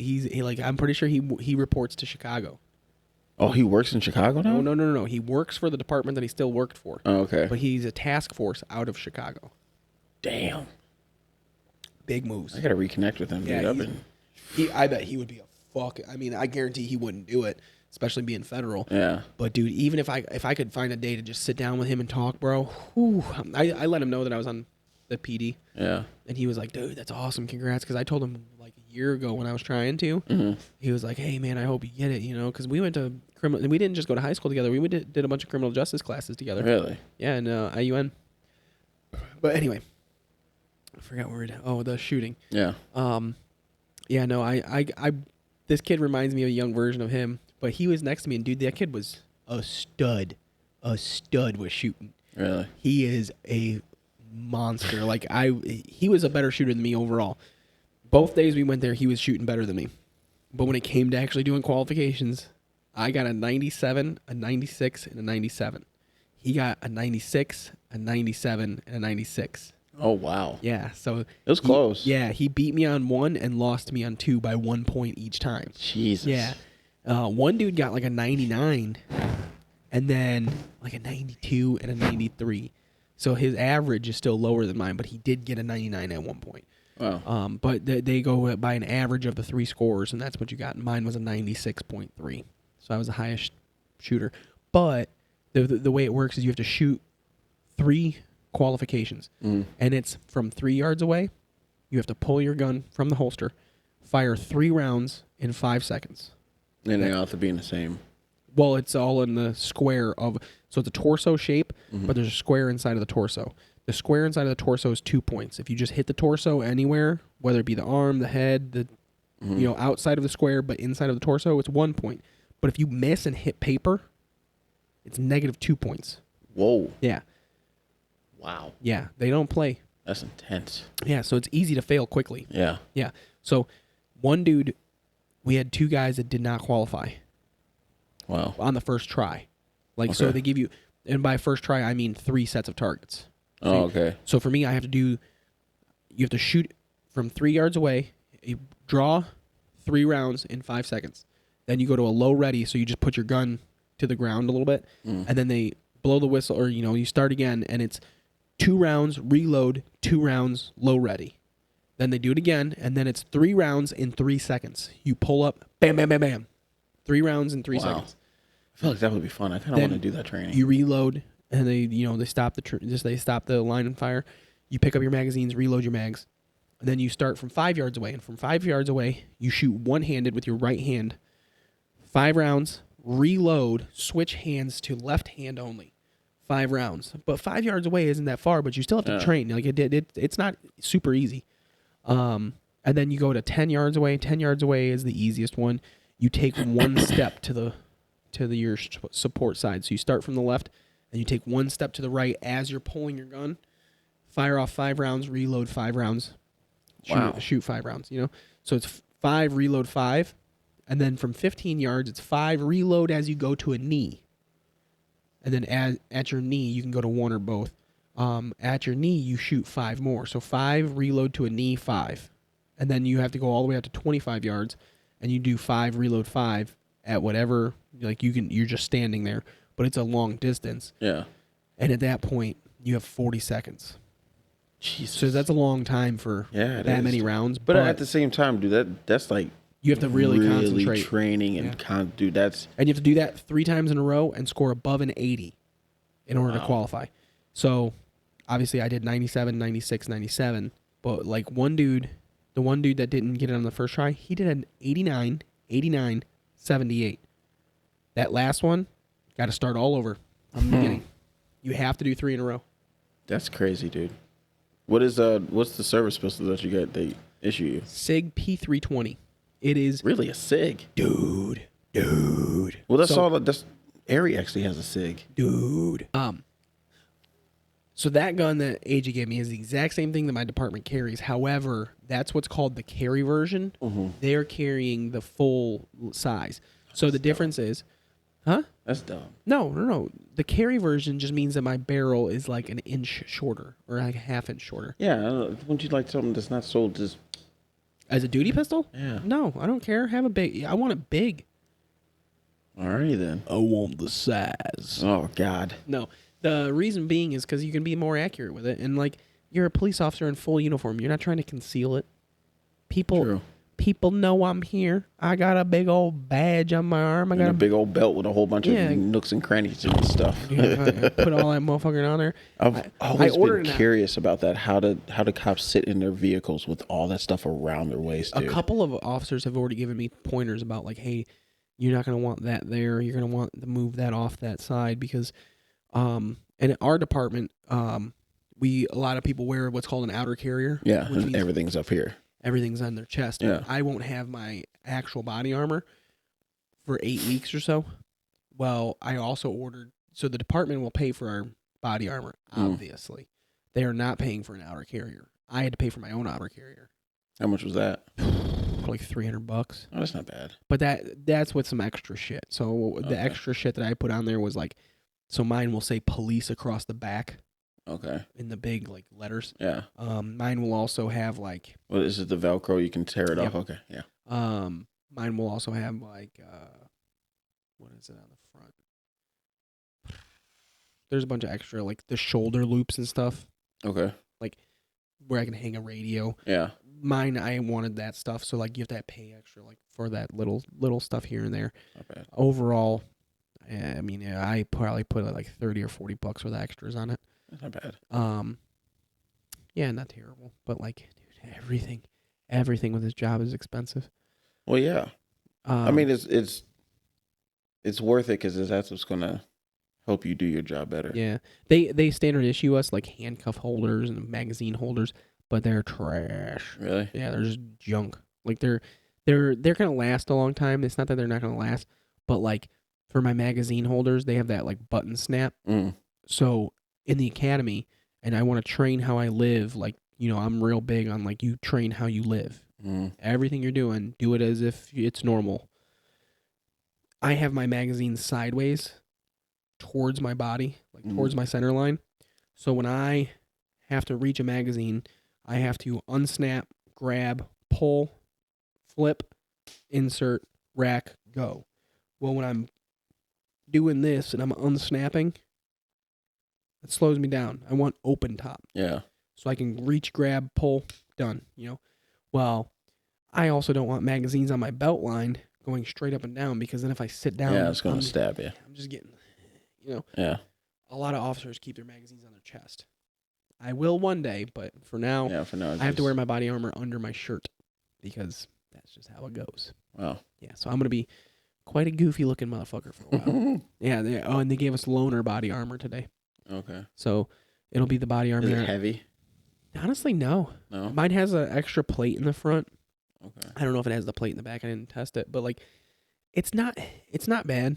You would think it would be more heavy, but yeah, because the way I see cops walking around with all their stuff they got on them and everything, I feel like it's a lot of stuff. Especially my department. You notice there's a lot of guys that are just walking around with a lot of stuff on them, you know?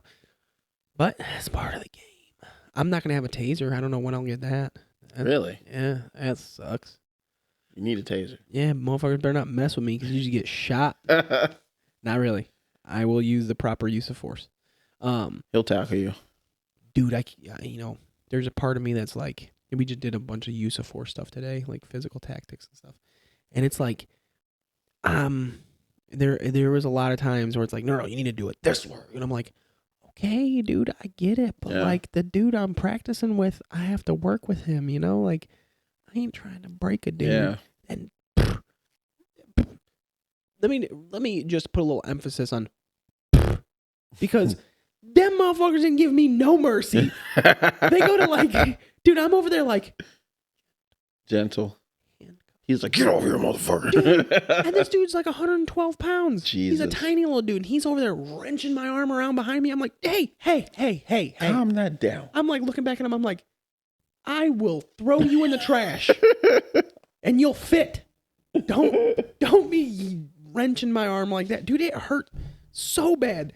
There was one time for a while today, I had a red mark on my wrist from, he would jam me up.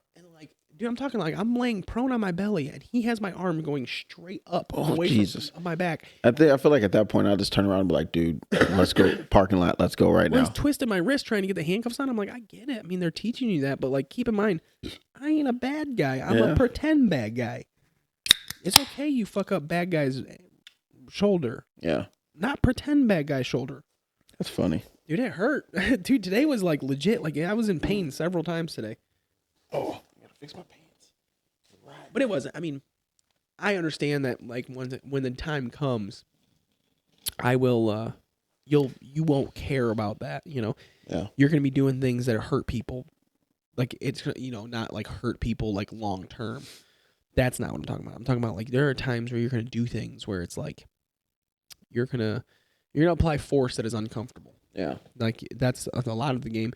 And honestly, everybody talks about the city that I'm in, being like this. Oh, it's so bad. It's so bad. I never thought that area was bad. It really was for a while. Like there was definitely a lot of places. Like especially back when there was a certain bar that was open. Yeah. And then there was a big bad shooting at that bar.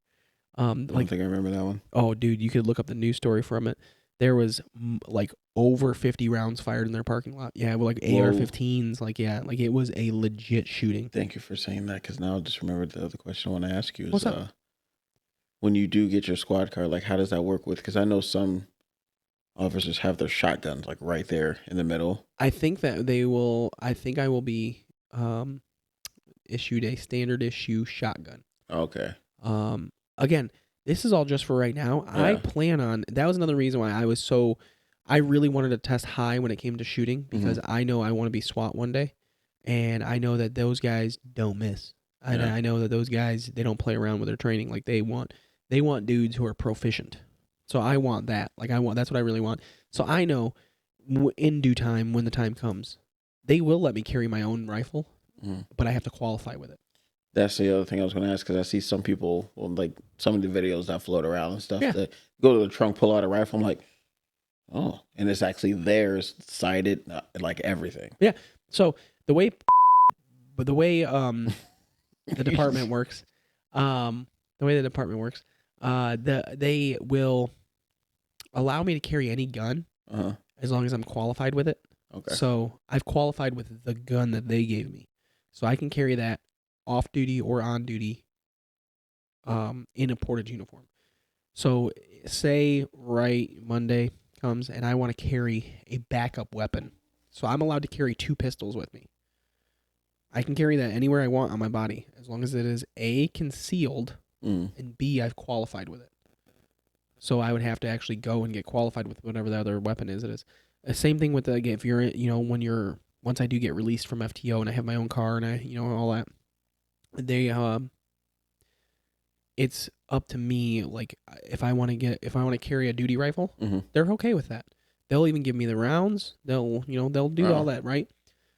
However, I have to show that I'm proficient with that weapon, so I have to qualify. Bring it in, I have test on it and everything. Yeah. There. Coming up this month, we have a range day, and at that range day, I will be able to take my own firearms.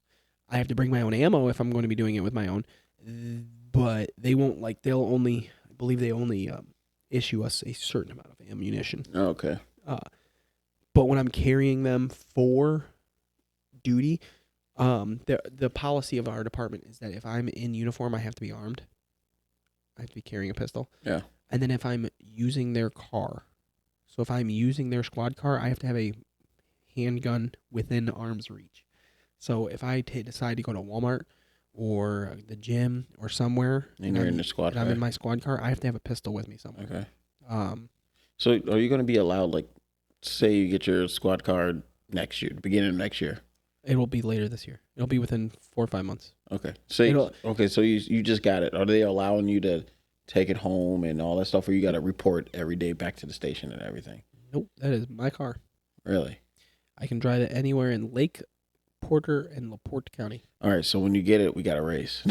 I'm just kidding, dude. I'm just kidding. Our department doesn't have dash cams, which is weird. Really? Yeah. Oh, yeah, I'm about to do some stuff in front of you. I have body cam. Damn it. And a gun. What? See? You're trying to threaten me already? No, I wouldn't threaten you. I'm just letting you know I'm a real good shot. I am, too. How do you think Eliza was here? Ew.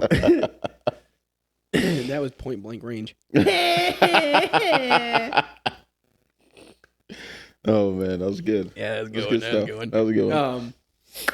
Yeah, but no, it's just there's a lot going on, a lot of fun stuff, a lot of changing, a lot of moving parts. But dude, it was there's a lot of dry training. Yeah. But now we're getting into more of like this is the real life stuff. Even like this past week, this was much more my pace. Mm-hmm. I like learning about case law. So do you know what case law means? No. It's a case that's already been decided, and we have to look at that as okay, yeah. This is what we can and can't do. So like if say someone wants to argue I pull you over and I say, "Hey, get out of the car." You're like, "You can't pull me out of the car." Actually, Pennsylvania versus Mims says I can pull you out of the car. And that is the case that it was decided where the Supreme Court said it is up to the officer's discretion. As long as the traffic stop is legal, then he can legally pull you out of the car. Doesn't mean I can search your car. It means I'm allowed to pull you out of the car. That could be for any reason. Like if I think it's, I need you out of the car because you and your passenger are bickering and arguing and fighting, I can pull you out of the car so that I can get your full attention away from that. Whatever the reason is, I'm allowed. I don't have to have a reason. I could just prefer that when I do a traffic stop that I don't have the subject in the vehicle where they can reach for things. So it all depends, it doesn't matter. Pennsylvania versus Mims gives us the legal right to pull you out of the car at a traffic stop. Wow. And that's all across the United States. It's not just Indiana. But those are cases, Graham v. Connor. So Graham v. Connor is, some people call it the frozen in time theory or the reasonableness. So you can't go back with knowledge that you gain later and look at a situation and be like, oh, well, you should have done it this way. You have to take what a reasonable person with my training and thinking think at this point. So Graham v. Connor, the actual case was, this is going to sound dumb. This dude, Connor, I want to say, his last name was Connor,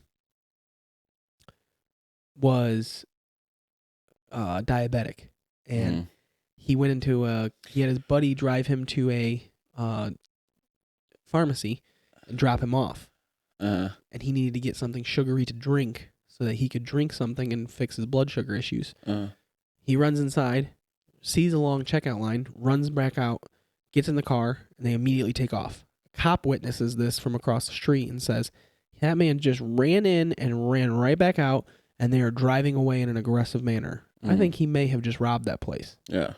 So he makes a traffic stop on the guy, pulls both people out of the car, The guy that had run in is acting all loopy and weird, like a drunk. Mm-hmm. So they, throw him around, put him on the hood of the car, handcuff him.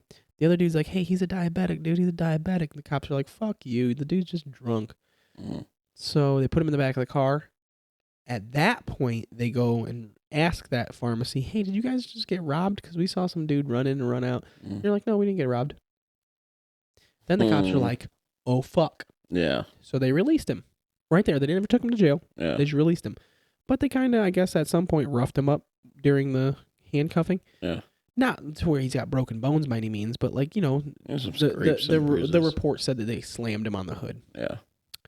Overall, with the training and the circumstances surrounding it, it was reasonable for that police officer to have thought that they had robbed that place. He did not charge him with anything. Once he conducted his investigation, he realized he was wrong and let the guy go. There was no infringement of his rights. He used all the information that he had available to him at the time to make a reasonable decision. That is what Graham v. Connor is. Reasonableness. Okay. So frozen in time, using facts that you have later can't apply. Yeah. You have to make the best decision you can based on the facts that you have right now. So like that's like those types of things I love learning about. Like I like case law. Like I want to know what cases pertain to what, You're gonna make a good detective. That case law doesn't so much to deal with detectives. Well, no, just the way how you deep dive into everything. Yeah. Dude. Well, that's the thing too. Like when I went to school for criminal justice, I knew a lot of these, like Terry v. Ohio.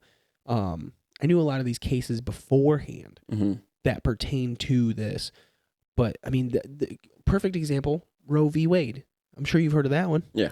That is the case that decided abortion. Yeah. But that's case law. See what I'm saying? That was the case that was heard. So that's the new law because of that case. You see what I'm saying? Yeah. So that's what case law is when it comes to the policing. You have to know.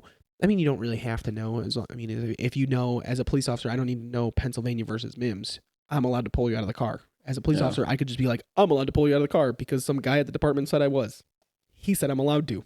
How much, like that sounds dumb when you have someone in front of you that's like, I don't have to get out of the car. And you're like, yeah, you do. My boss told me. So when I can recite, no, actually, it's Pennsylvania versus Mims. I would let you Google it, but you're just going to have to Google it on your own time because right now you have to get out of the car. Yeah. Because I'm telling you to. Yeah. That's good to know because a lot of people don't know that. Yeah, no, that's really good to know. Well, again, that's another thing. Police officers are out here, you do have some guys that are, well, you have to get out of the car because I told you to. Yeah, you got your assholes. Yeah. Well, if you can just tell them, hey, it's Pennsylvania versus Mims. There is a time and a place that you can look that up, but that time and place is not right now. Yeah. I need you to get out of the car. Yeah. So you're either going to get out of the car or I'm going to make you get out of the car. And then you're going to have charges because if I make you get out of the car, it's resisting. Yeah. So how about we just come to the back of the car, we have a discussion about things, and when we leave here today, I'll tell you what you can Google and look up, and you can read all about this. That way the next time you get stopped, you're not confused about it, and you know your rights. Yeah. Because at the end of the day, I love that the department that I'm with, the assistant chief, and there's been like the one guy that I did 2 hours worth of ride along, you can tell they're a lot like me with people have freedom. Yeah. Hell be damned, we will not use our badge to stand on someone else's freedom. Yeah. I love that about my department. Like, it is not a department where we're going to be, we're not looking for we can, it's not like they're teaching us something out of a book and then they're being like, yeah, but in order to get around that, you can just do this. Like, no, we take people's personal freedom seriously. Like, we want to be doing things the right way to where people know that we're not just finding reasons to fuck you over. Yeah, that's good. I'm actually glad because I've heard good things about your department. What's funny is I've heard good things and I've heard bad things. But being there, even some people in the department are like, you're going to run into people who don't want to be here every day. They have bad things to say.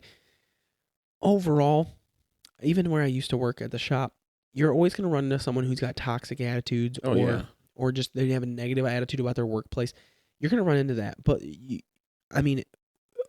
obviously the profession that I'm in now, it's more of a, like, you could have legal repercussions.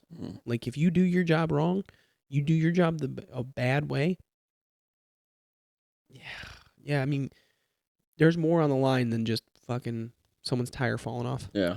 You could literally alter the course of, as you've seen in some cities, alter the course of a whole history by doing dumb things. We were doing the physical tactics today, and we were talking about there's where to kneel on someone, and where not to kneel on someone. Yeah, that's a big thing. Yeah, one of the things that we were talking about later, they were like, you can kneel here, don't kneel here. Do this, don't do this. You know, and then he's like, if you're kneeling here for long enough, they're gonna name a street after him. And he's like, and someone's someone's gonna steal some shit from Kohl's. Yeah, I was like, oh yeah. He goes, yeah, don't do that. Like, even putting people in the back of a police car, they tell us there's certain ways we like the positions. It's called positional asphyxiation. Yeah. So don't put them on their chest. No. Well, yeah, I would hope not. Think about it. Can you lay on your belly? Yeah. You're perfectly fine to lay on your belly, right? Yeah. Some human beings are not built to be put on their belly because then they can't breathe. I was sitting there thinking, I'm like, damn, you really just told us don't be putting them fat fucks in the back of the car like that. That was the other thing, too. I was looking through all the equipment they give you, and they give you some goofy-ass shit. Yeah. They give you, like, one of those crossing guard vests that say police. It's just a fucking neon vest. I like those vests. I mean, when they just have, like, a reflective stripe along your belly or in your back in the same area, you know, like right around here. Yeah. When they have that reflective stripe, it's like, oh, he's a construction worker. But when you have when you have one of those that say police on it, you're like, oh, he's a crossing guard. Oh, okay. Like, okay. immediately. Yeah, okay. I didn't even think about that. You get a hat or a shirt that says police, you're like, oh, it's a police officer. You get a fucking neon vest made out of mesh that says police, you're like... Instantly thought about rush hour. You're like, crossing guard. You're a crossing guard. They gave us like some flotation device. I always forget that where I'm at actually does have water. They like all these different like random pieces of equipment. They gave us Narcan. Gonna have to use that sometime. Jesus. One of the officer I did a ride along with, he's like, yeah, we use that a lot. He's like, you just slam that shit up people's noses, and he's like, then they wake up, and sometimes they want to fight you. And I'm like, dude, even like in my handbook, I'm reading the handbook, and it says when administering Narcan, like you put half up one nostril, half up the other nostril. And then you stand back and wait because within 1 to 5 minutes, subject may become combative.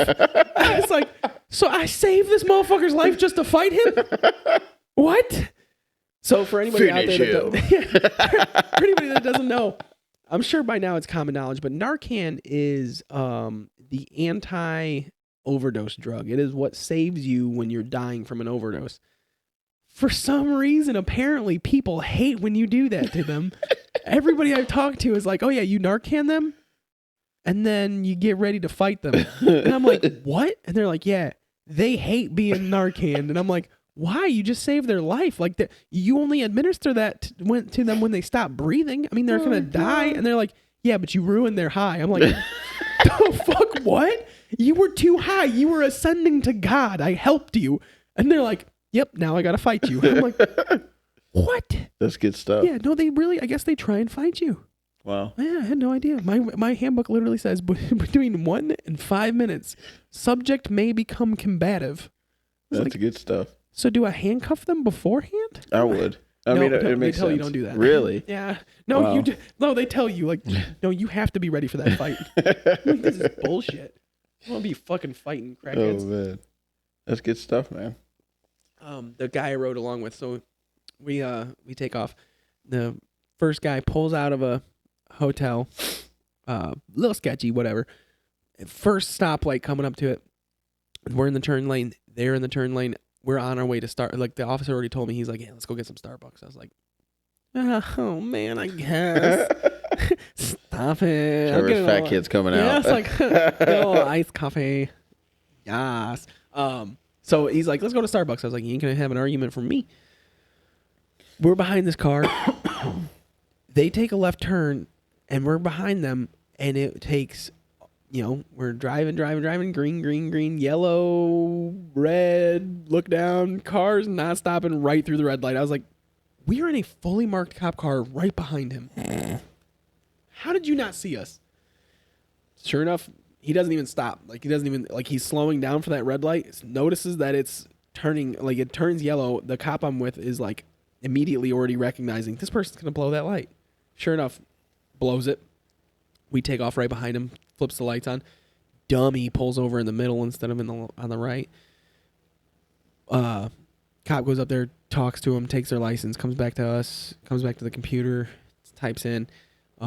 He goes, yeah, he goes, shows me. He's like, this is how you run a license. This means they're valid. This means they're, not wanted from a warrant or anything like that. And he goes, from here, you're done. And I was like, you're not going to write him a ticket? And he goes, nope. And I was like, what are you going to do? He goes, tell them not to do that anymore. Tell them to stop at stoplights. So when they hit their lights, do they have to report every time they hit their lights? Okay. There's different departments have different policies. Our department doesn't have that policy. There is a department that has this. They're what's called a CLIA agency. So they have like a certification where they're like held to a really high standard. I don't know what exactly perks they get from it. They may get more grant money, but I don't know what the point of this is. But like anytime they unholster their firearm, if that firearm comes out, they have to write a report. Really? Yes, a use of force report every time they pull that firearm out. So, they're sparing. But the problem with that is there are times, especially now, where our tool has a flashlight on it, right? Especially for us, we get a standard issue SIG P320 with a flashlight. That flashlight, if I'm searching a building, yes, I can use a flashlight outside of that. However, if I'm searching a building and I know there's, whether there be someone in there or I don't know someone's in there, why would I not want to use the flashlight attached to the weapon? Yeah. It just makes sense. Yeah. So what am I going to do? Write a report every time? Yeah, or do I want to clear a building without that in my hand because I don't feel like writing a report, and then I come around the corner, someone shoots me because my gun's not out. Yeah, that is stupid. Because I didn't feel like writing a report that day. That makes sense. You see what I'm saying? Yeah. That's one of those things where it's like, why? But no, our department doesn't make us. If we use our lights or siren, there's no there's no tracking log of it. Okay. However, you get caught using it for dumb shit, you're gonna get harped on. I mean, a big part of this job is trusting the fact that you hired officers that are going to be good people, and that other officers will hold each other accountable. And that's another thing that I like about my department too. You can kind of tell people aren't down for that. You're not coming back to the PD and bragging about how you used your lights and sirens to get through an intersection. I see a lot of that over here. It depends on where you're at, but I can tell you right now, I've never seen it where I'm at. Maybe it's because we have a young department. We really do. There's a lot of young guys. Really? A lot of guys who have been hired within the past 2-3 years. Yeah, it's a interesting. Fuck. The one instructor we had that was all week, that was a female. Not a girl I'd mess with. She might be on SWAT too. She's badass. There's a lot of dude. You don't like being manhandled? Jesus, calm down. Calm down. There's a lot of the chicks in this line of business ain't the soft ones. Well, yeah, sure. You can't be. I mean, it takes even a certain kind of guy, and I think all things withstanding, I think I'm a little soft sometimes. No, honestly, dude, just straight up, I honestly think you can handle yourself very well, and I hope. I'm praying for you every morning, dude. As soon as you get out there, and it'll be Monday. Yeah, dude. No, I'm telling you, it's not that bad where I'm at, and it's one of those things where it's like. Well, you never know what can happen. You're right. You never know what can happen. I took this from the movie 13 Hours. Oh, yeah, I remember that movie. Great movie. Yes, very good movie. Tonto in that movie, he's talking to one of the other guys, and it's during the big, they have that, the waves of bad guys that are coming at him. Yeah. During that, he said something about, I never get scared when the bullets start flying. I just feel like if I'm in the right place doing the right thing, God will have my back. Yeah. I feel like if all I'm doing is showing up to work every day and I'm doing the right thing at the right time, I'm not fucking anybody over. I'm not doing shady shit. I'm not out here just being a dick to be a dick. As long as I'm out here doing the right thing, being the right person, I think God will have my back. Yeah, I strongly believe in that. Strongly. Now, that doesn't mean if something bad happens to me that I started being a dick and I wasn't doing the right things. So don't come after me if something bad happens. Don't be like, karma, No, Trevor is a good guy. I don't think he's a good, understanding person, just like how he's explaining everything. Yeah, dude, you know, you're not trying to step on anybody's rights. Yeah, I'm not trying to fuck with anybody's. At the end of the day, being a detective one day, that's my goal. I know that treating people fairly, and dude, there's so many long-reaching consequences with our job. Yeah. If I go up and this guy's having a bad day, or him and his girl are arguing. If I just show up, act like an ass, fuck you, I'm taking you to jail, and this dude gets out, and it may not be next week, it may not be next year, but like that dude hates the police now, right? Yeah. So the next time he has a really bad day, his girlfriend calls the cops. This time he has a gun, right? And he says, you know what? The last time she called the cops on me and they showed up, that one dickhead showed up and he was an absolute fuckface to me. And he took me to jail for no goddamn reason. And you know what? I'm not going back to jail today. Yeah. So that dude sits there and waits for the cops, and he has a gun. So a cop knows that there's a domestic dispute coming. He shows up thinking domestic dispute, not knowing, you know what? When that last officer showed up and he left a bad impression, that dude's now armed waiting for him. You see what I'm saying? Mm-hmm. That could be a different department in a different state, in a different, like all the way across the country, But most times it's in the same city. That's what I just like. There's so many long-reaching consequences of doing your job the wrong way. Yeah, and so many bad cops have made it a very dangerous place for the good cops that are trying to do good and do their job. Yeah. And that's like a whole nother podcast. I don't want to get into that because it's bottom bad. line is you treat everyone fair in the way they want to be treated, even if they're not treating you like that. Because like I'll show up. I even asked the same guy I did a ride along with. He kind of taught. Now he didn't teach any of our classes, but he's learning to teach those classes. So he was there, and like we'd bounce ideas off here and there. I'm asking like, okay, well if they do this, can I do this? If this happens, what can I do from there? So we're asking questions, and it's like he's talking about, well, there's the disorderly conduct. That's a big one for me. Disorderly conduct is so vague in Indiana. I can take you to jail for almost anything for disorderly conduct. If I just throw this beer right now across the garage. No. That's you're on your own private property. Okay, if I did it while I was at Walmart. If you had an open beer at Walmart, you're already committing an offense. Okay, if I threw my vape or something, like, fuck this. This shit is expensive as hell. Yeah, I mean, that could be the thing about disorderly conduct in that regard. I would need to have witnesses write a statement saying that what you did was annoying, harassing, or altering to them. However, the other statute with disorderly conduct is if you're told to stop doing it and you don't, then I can take you to jail. Which that's where I'm like, that's kind of sticky, where it's like, yeah, I could technically take you to jail by just telling you, I'm going to use the example of I am on a traffic stop. I have a car stopped, and you stop your car, and you're not on my traffic stop. Like, you're not a part of this. And you just stand off to the side of it, and you're just yelling. You're yelling at me. Hey, fuck the police. You guys ain't got no right to pull her over. You're exercising your First Amendment right. However, you're interrupting your investigation. Yeah, I'm interrupting. Yeah, so if I tell you, hey, quit yelling over there, like, calm down. You're making, it has to be unreasonable noise. So I'm like, hey, you're making unreasonable noise. Pipe down over there. Like, be quiet. I've told you once. If I have to tell you again, I'm going to charge you with disorderly conduct. That's the only warning. The second you make another yelling noise, I can take you to jail. I don't like that. You're exercising your First Amendment right. There are times where that's necessary to use, but that's just kind of, to me, that's sticky. Like, that's, no. I can see where you're coming from. I feel like I can go from a 5 to fucking 100. Yeah, you're going to jail for no reason. Yeah. So with something like that, I was asking him, and he goes, and I was like, well, what if you show up and they're immediately yelling at you, or they're yelling this, or you're in a domestic and they start yelling at, and he goes, no. Listen, I'm being called there to help. I am not being yelled at. He's like, if I will tell them once, you're not going to yell at me while I'm here. We can have a talk. We can have a civil conversation. I understand tensions are high. And he goes, when you arrive, because this is all pertaining to a domestic dispute. That's what the context in which we were talking. And he goes, if I arrive, I separate the two parties. I get them to opposite sides of the house, opposite sides of the room, whatever it is. I get them away from each other so they're not continually yelling, because a lot of times it'll just continually escalate. So he wants them away from each other. And then he tells me, he goes, from there, they're not hollering anymore. They're not yelling at each other. They're not yelling at me. And if they do want to yell at me, I'm not having a conversation with them anymore.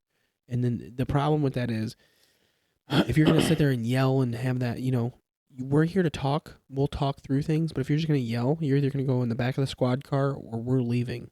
Like, deal with it. Yeah. Like you're not going to yell at someone. Like, that's just not a respectful way to address them. So, with something like that being disorderly conduct, we have in Indiana now, I believe as of July 2023, there's like a new rule saying 25 feet. So if I'm conducting an investigation, you're not allowed to be within 25 feet of me if you're not a part of it. So if someone's up close and personal, like from me to the mic or from me to the camera, I tell them, hey, get back 25 feet from me. Mm-hmm. And they step 25 feet back, and then they start their hollering and yelling. Then I would tell them, hey, you're being warned. Your yelling is unreasonable noise. You're now warned that if you continue this, you're going to go to jail for disorderly conduct. Pipe down. Like, damn. You can be there, you can record, you can say what you want to say, but the unreasonable noise of it. So that same officer, you could tell he doesn't want to be taking people to jail for no reason. Yeah. And that was the other thing too. People in my class are asking, oh, can we do this? Can we take him to jail for this? Can we write him a ticket for this? And he goes, yeah. Just keep in mind what you got into being a police officer for. Did you get into being a police officer so you can stack up as many charges as you can on some guy who just annoyed you that day? Is that what you wanted to do? Because that's called punitive policing. You're using your police powers to punish someone. Is that what you wanted to do? No. Is that what you signed up for? No. So like he's explaining that to us and how to use our discretion as being police officers. Is there a time and a place for something like that? Mm. Sure. Like maybe if you're on a traffic stop and you have a call for something else and you need to go do that.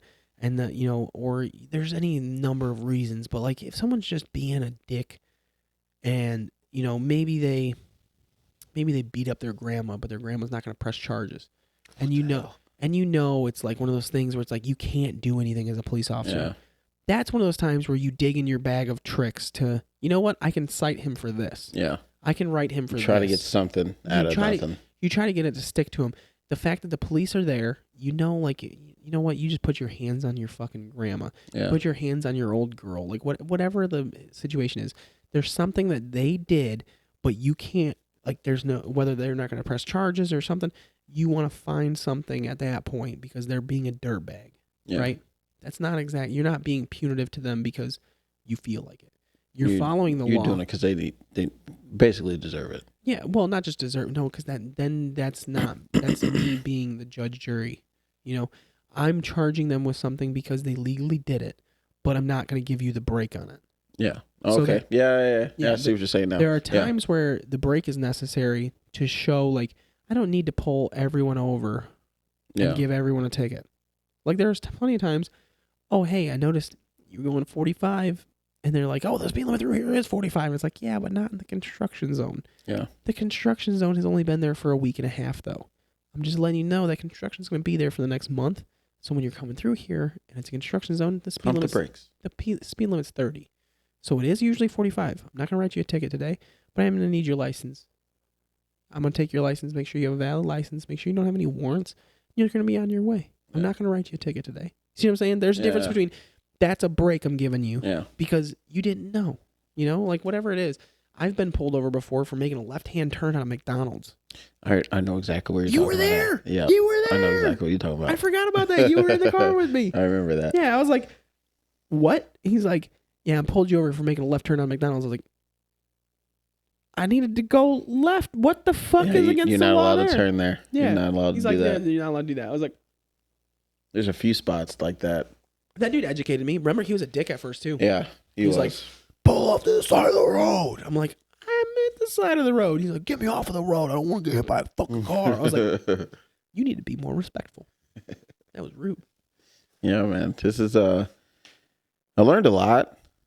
It's crazy. Yeah, and I definitely want to do more. It's only the scratching of the surface. Yeah, that's what I'm saying. Like, I feel like this is only the scratch of the surface because you're still in your training and everything. And I would love to get you back on here. Even get Jimmy. No, I don't know if Jimmy will do it. I know, dude. He's high up there. And dude, I absolutely love that dude. Yeah. He is so He's a much good fun. guy. Yeah. Good guy. He's hilarious too. He looks completely different, dude. Does he really? I gotta look him up, man. He grew his hair out. He's got long hair. Oh God. I hate to be speculative, but yeah, he might be undercover. Yeah, you never know. Dude, I couldn't imagine it. Dude, the way he looks now, being like when we went to high school together, the same dude. I'm like, there ain't no way that's the same dude. Yeah. Crazy.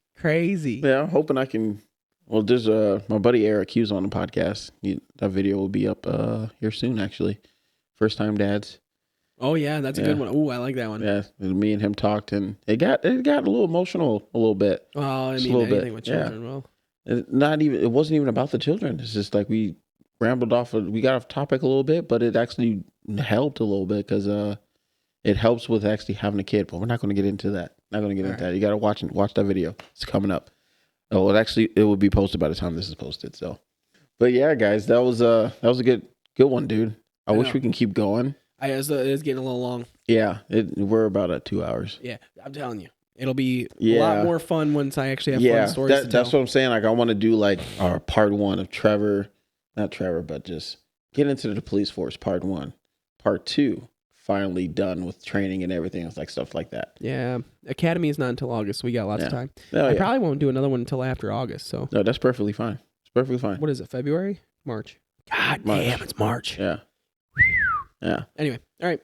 But yeah, Georgia bud, thanks for coming on. We appreciate you. Stay classy, San Diego. Wrong area. Yeah. Hey, shout out to Chris, Designs by Misty.